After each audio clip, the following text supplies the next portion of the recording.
तिजोरी का चाबी है जिसको हम लोग खरीद लें और जिससे हमारा भी जो है ना सैलरी एकदम 10 लाख से सीधा 1 करोड़ हिट कर जाए। तो मेरे को पहले ये बताओ, डू यू गाइज अंडरस्टैंड ये स्किल होता क्या है? Do you have any idea what skills we have been talking about from such a long point of time, period of time? Any idea? Give me some example. What is skill? इतने देर से सब जितने भी respected dignitaries थे सब skill के बारे में एम्फसिस कर रहे थे। Do you have any idea what is skill? What skills they are talking about? बताओ, audience here, please tell me. आपको क्या लगता है स्किल क्या होता है? What skill are we talking about? कोई आइडिया नहीं है? अरे, yes sir, sure.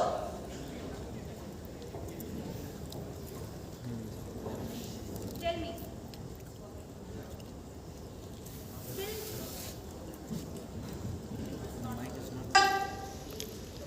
No idea. I'm literally very shocked. हाँ, yes, tell me, please, girl. How to apply something? तो ये बहुत ही theoretical definition है. How to apply something? Skill, let me tell you. Skill एक ऐसा चाबी है. Skill एक ऐसा, knowledge है जो आपको confident इंसान बनाता है.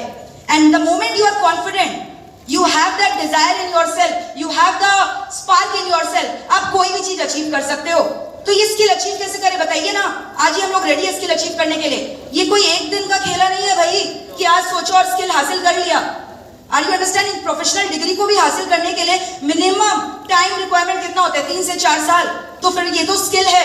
स्किल आता है एक्सपीरियंस के संग, टाइम के संग. Skill can be divided into 2 types, 2 parts. एक होता है आपका हार्ड स्किल, एक होता है आपका सॉफ्ट स्किल. ये हार्ड स्किल क्या होता है मैम?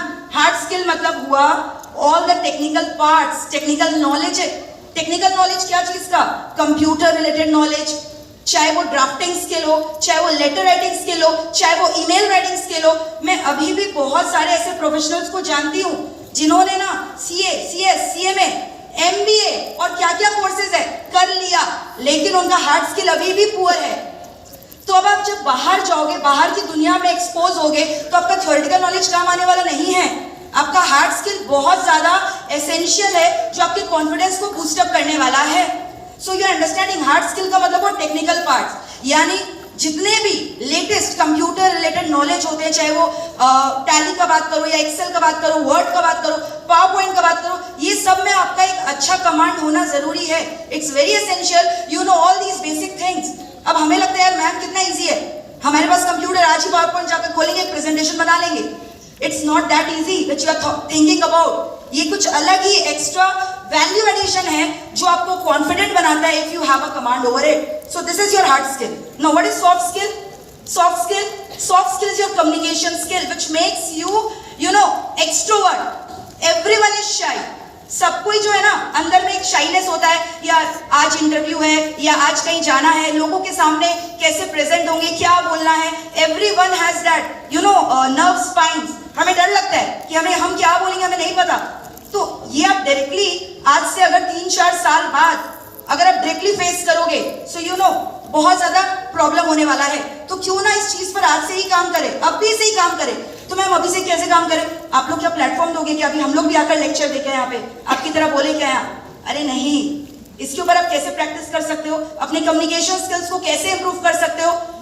सबका यूट्यूब चैनल है. यूट्यूब चैनल है ना आपका? अरे मैम है, एक ही व्यूअर है, हम खुद देखते अपना YouTube channel. It's not necessary कि आपका कोई यूट्यूब चैनल को फॉलो करे, आपको कोई सब्सक्राइब करे. आप डेली कोई भी एक रीसेंट करंट अफेयर्स का टॉपिक उठाओ. अच्छा, आधे जन को ना करंट अफेयर्स के बारे में भी कुछ नहीं पता, उसको भी आपको स्ट्रेंथन करना है. हम लोग क्या हो गया ना, we are only engrossed in the world of our theoretical knowledge.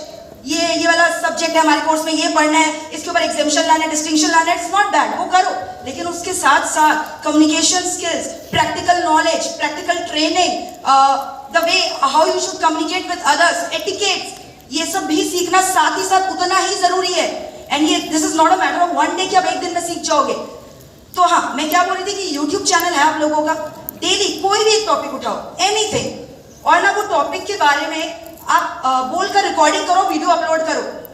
अभी मैं आपको 2 मिनट भी बोलूंगी ना कोई टॉपिक में अचानक से आके बोलने के लिए, आपका हाथ पैर जुबान सब कुछ लड़खड़ा जाएगा. मैं सच बोल रही हूँ. कितने जन को ऐसा लग रहा है कि आप एकदम कॉन्फिडेंट हो, बिल्कुल नर्वस नहीं होगे? कोई भी मैम टॉपिक दीजिए, हम बोल लेंगे. हाथ उठाओ, raise your hand. You are ready to speak on any of the topic which I am going to give you instantly. Raise your hand. It's very shocking. None. कोई भी हाथ नहीं उठा रहा है. मतलब बताओ, इतना भी कॉन्फिडेंस नहीं है. तो ये कॉन्फिडेंस कब डेवलप होगा भाई? जब कल इंटरव्यू देने जा रहे हो. ऑल्दो आपका सीए क्लियर हो गया है, सीएस क्लियर हो गया, रैंक के साथ हुआ है, लेकिन फिर भी आप देखोगे ना, आप नर्वस हो, क्योंकि आपने ये सब चीजों पे पहले से काम नहीं किया था. So this is the right time. अभी आप छोटे छोटे मासूम से बच्चे हो, समझ में आ रहा है? This is the right time. इस चीजों के ऊपर आप वर्क ऑन करो. यानी आपको क्या करना है मेरे को बताओ. कम्युनिकेशन स्किल स्ट्रॉन्ग करना है कि नहीं करना है? यस और नो गाइस? यस और नो? Yes ma'am. अच्छा, बहुत सारे बच्चे ऐसे भी है ना जिन्हें ना इंग्लिश बोलने में डर लगता है. क्यों? इसमें कोई शर्म का बात नहीं है. हमारा मातृभाषा क्या है? Hindi is our national language and we have been saying Hindi, so we are fluent in that language. लेकिन फिर भी आप एक चीज समझो, when you are going to represent so many MNCs, आज आप कोई मल्टीनेशनल कंपनी में जाकर इंटरव्यू दे रहे हो, तो ऑब्वियस बात है हिंदी तो नहीं चलेगा ना. You have to use which word? English language. और आप अचानक से एकदम सोफिस्टिकेटेड इंग्लिश तो नहीं बोलने लग जाओगे. Although English is our subject, but फिर भी बोलने के टाइम में ना हम लोग थोड़ा क्या हो जाते हैं, लड़खड़ा जाते हैं. तो ये सब चीजों पे कब वर्क करोगे भाई? अभी से, आज से. So start speaking in English. No problem, you make mistake, कोई दिक्कत नहीं, आप मिस्टेक करो. धीरे धीरे practice makes a man what? Perfect. तो इसमें कोई शर्म का बात नहीं है कि अगर आपका कम्युनिकेशन स्किल खराब है, आप इंट्रोवर्ट हो, आपको इंग्लिश उतना अच्छे से नहीं आता, आपको एक्सेल अच्छा से नहीं आता, आपको टैली अच्छे से नहीं आता, या फिर आपको पॉलिटिकल अफेयर्स के बारे में नहीं पता, करंट अफेयर्स के बारे में नहीं पता, कोई टेंशन नहीं है.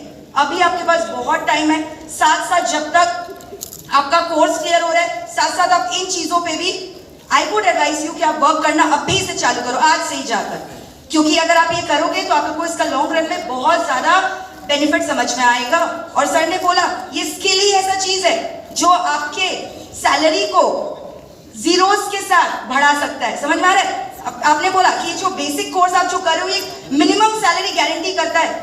बट फिर आप कैसे देखते हो, एक चार्टर्ड अकाउंटेंट शायद साल का 2 करोड़ भी कमा रहे, 3 करोड़ भी कमा रहे. कैसे कैसे? It is just because of the skill. Jeff Bezos का नाम सुना है? कौन है? अरे come on, we participate. Jeff Bezos कौन है ये नहीं पता, ये मत बोलना. ये भी करंट अफेयर्स का पार्ट हो गया. बोलो. Founder of Amazon. ओके, आपको पता है जेफ बेजोस ने जब अपना अमेज़न का बिजनेस चालू किया था, अभी अभी आपको रिसेंट जेफ बेजोस का कहानी पता है? He has gone to space. Blue Origin का नाम सुना होगा, कंपनी. स्पेस जाकर आए हैं खुद का पैसा से. समझ में आ रहा है? एकदम पैसा झलकता है आंखों में, चेहरे देख के ही समझ में आ जाता है, अरे वाह क्या मस्त लाइफ है इनका. डू यू नो उनका बिजनेस कहां से चालू हुआ था? He just started with the business of selling books online and that too through his garage. छोटे से गैरेज से उन्होंने किताबों का काम चालू किया, वो भी online. And now he is where? आप समझ सक रहे हो? It is one of the leading e-commerce companies world wide, globally. Why? किस वजह से? Because of the skills. So guys, it's high time आप अपने इंटरपर्सनल स्किल्स पर काम करना चालू कर दो. And you guys are fortunate. MEPL is offering you those courses. आप चाहे MEPL से लो, चाहे कहीं से भी लो, don't take me otherwise. I am just letting you know. हमारे टाइम ये सब अपॉर्चुनिटीज अवेलेबल नहीं थे. समझ में आ रहा है? MEPL सर ने और बाद बाकी लोगों ने देखा यार बच्चे क्या चीज में पीछे रह जा रहे. आंसर क्या आया? चलो रैंक भी आ रहा है, सब कुछ हो रहा है, आंसर क्या है? स्किल्स. तो MEPL ने बोला हमारे बच्चों के अंदर ना कोई कमी नहीं छोड़ना है, उन्हें पूरी तरह से ट्रेन करना है. तो चलो स्किल का कोर्स भी हम लोग चालू करेंगे. Are you getting it? तो चाहे GST का फाइलिंग हो, इनकम टैक्स रिटर्न का फाइलिंग हो, या स्टॉक मार्केट के बारे में आपको जानना है, वो भी जानना जरूरी है. सारे के सारे चीज हम लोगों ने स्टार्ट किए किस लिए? Just for the sake of your betterment. It's never because उससे हमारा कोई बहुत बड़ा रेम्यूनरेशन जनरेट हो रहा है. It's just because for the sake of your betterment, for the entire student fraternity betterment. क्योंकि अल्टीमेटली ये स्किल ही है जो आपके किसके फासले को तय करेगा? जीरोस के फासले को आपके सैलरीज में. All right, so I hope you guys have understood कि स्किल्स कितना ज्यादा आपके लिए इंपॉर्टेंट है. एंड ऑल्सो ये आपको समझ में आ रही है दुनिया कितना डायनामिक है. This world is highly dynamic. तो although you are intelligent, although you are very hard working, फिर भी अगर स्किल नहीं है ना तो आप घर में बैठे के बैठे रह जाओगे. Did you here about one of the saying? Charles Darwin ने बहुत ही खूब बात कहा था, ध्यान से सुनना. It is not the strongest of the species that survive, not the most intelligent, but the person who is most responsive to the change. और चेंज कैसे आएगा? चेंज कैसे आएगा? जब टेक्नोलॉजिकली क्या हो, एडवांस्ड हो, अपडेटेड हो. समझ में आ रहा है? करंट अफेयर से अपडेटेड हो. सारी जो चीज है, जितने भी दुनिया में हो रहे, किताबी नॉलेज के अलावा उन चीजों से भी आप अपडेटेड हो. And that is called edge skill. Alright guys, so thank you all of you and all the very best for your bright future.